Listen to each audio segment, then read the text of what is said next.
For discussion segment with me in the studio to shed light on these initiatives is the Chief Executive Officer, Nigerian Export Promotion Council, Nonye Ayeni. We also have an entrepreneur joining the conversation. She owns an agro food processing company, Kafilat, Bimbola Ayeni.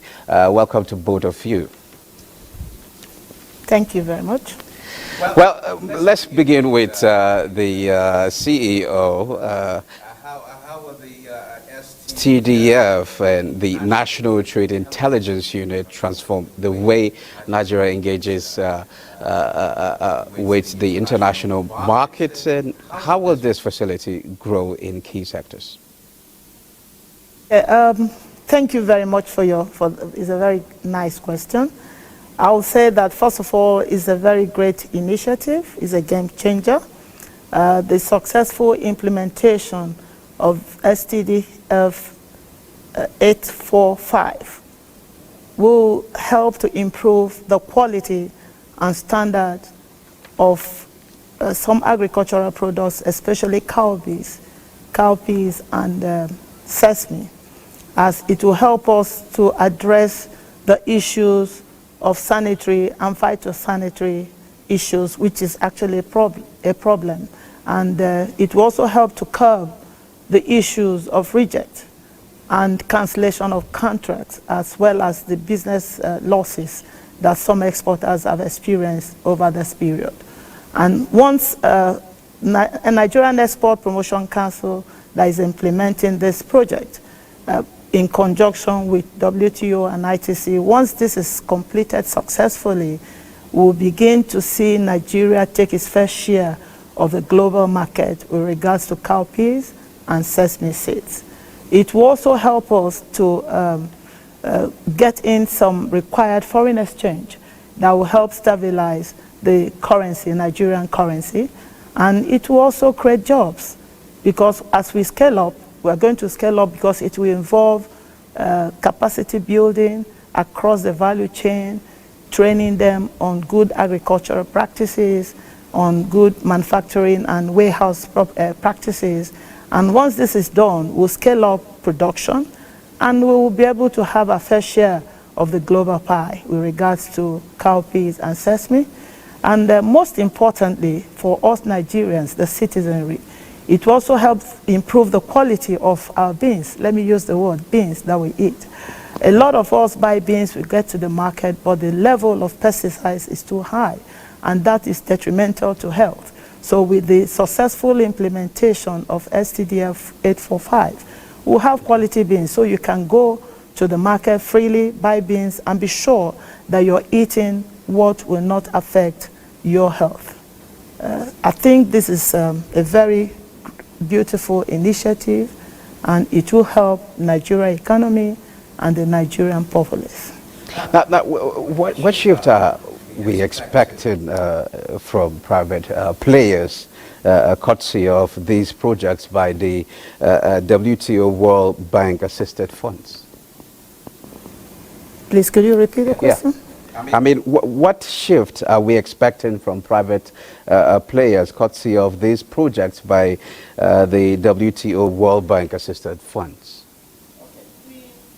When we create, one of the things that we're going to do during the implementation is to create awareness and educate the general, everyone, all the stakeholders along the value chain.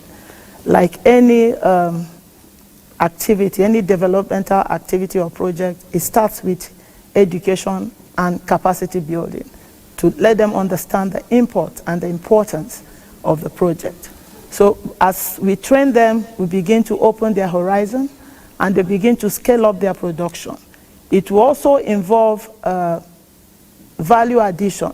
So along the value chain, we're going to get a lot of the smaller players in terms of aggregating them together. We are also going to get the larger players to scale up production and possibly improve on value addition for cowpea and sesame. As you all know, that exporting raw sesame and cowpeas will not earn so much for us.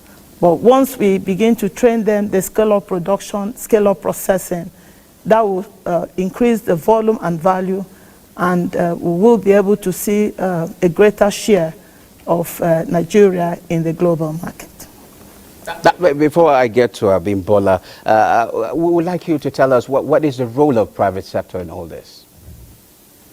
So the government can only do the little they can do. So we expect that the private sector should key into this beautiful initiative and be able to play their own part. We expect the larger players to begin to scale up production. We like to see them set up processing plants to be able to add value. We also like to see them setting up aggregation centers and shared facilities to also be able to aggregate more and improve on what we do currently. Okay. Abimbola, let's now shift to the private sector. What this initiative, what impact will it have on the MSMEs as well as the private sector?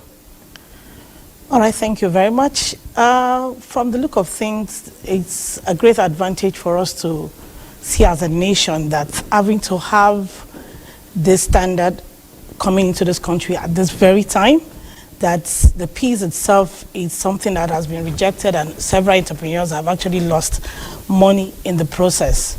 It's an opportunity for us that we're keying into it because we understand as an entrepreneur the advantage of the certification, because it's the only way forward, because it's not cheap. So having to see WTO, She Trades and NEPC coming together to offer us this great advantage is not something any entrepreneur wants to let go of or will not take advantage of.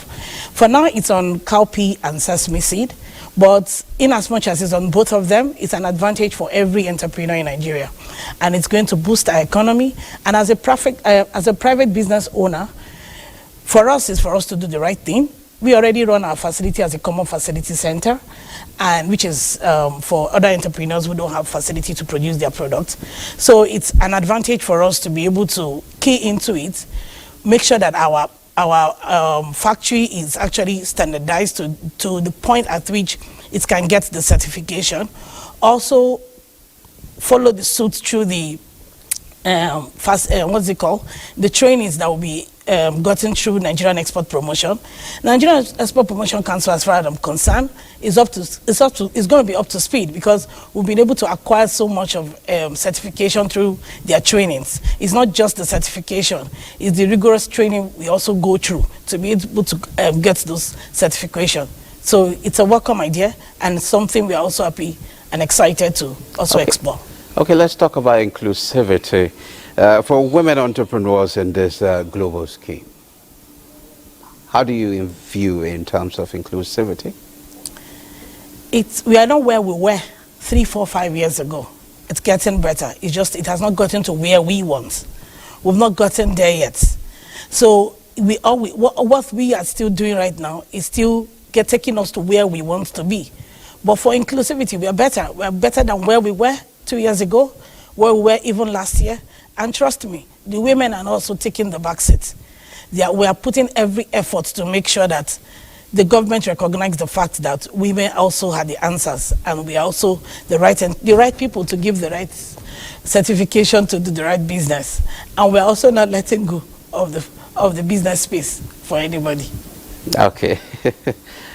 Okay, for Chief Executive Officer of NEPC, what is the potential impact of the enforcement of STDF project on exports? Once we are able to implement fully, we see the quality and the standard of our products improve significantly. We also see a situation where production capacity of Nigeria will increase. We see a situation where the market access for cowpea and sesame will also increase, because we'll be able to meet up with international standards for export, and we see Nigeria occupying its position in that space. And then it's also going to help us with good agricultural practices, and also storage, good storage practices. Because before now, people use pesticides and use herbicides in different quantities, but it will help them to adhere to the maximum residual level, and that would be a very good thing for Nigeria. And once we can get it right for cowpeas and sesame, we can cascade it to other products, other agricultural products. And within the space of 3 years or even beyond, we begin to see Nigeria play very actively in the export market. Nigeria is a great country, and all this aligns with the Renewed Hope agenda of His Excellency President Ahmed Bola Tinubu in revitalizing the economy. So we in Nigerian Export Promotion Council, we remain committed as implementing agency to ensure that this is very successful. And we also use this opportunity to also commend WTO, ITC for what they are doing. And they've given us assurance that they will support us. So I see the future is very bright, and we're excited that good things are beginning to happen in Nigeria. Okay. Thank you very much, Chief Executive Officer, Nigerian Export Promotion Council, Nonye Ayeni, and our entrepreneur, Kafilat Bimbola Ayeni. It's a pleasure. In fact, it's been a pleasure having you in the program. You're welcome. You're welcome, and thank you very much for having us here. Thank you. Okay.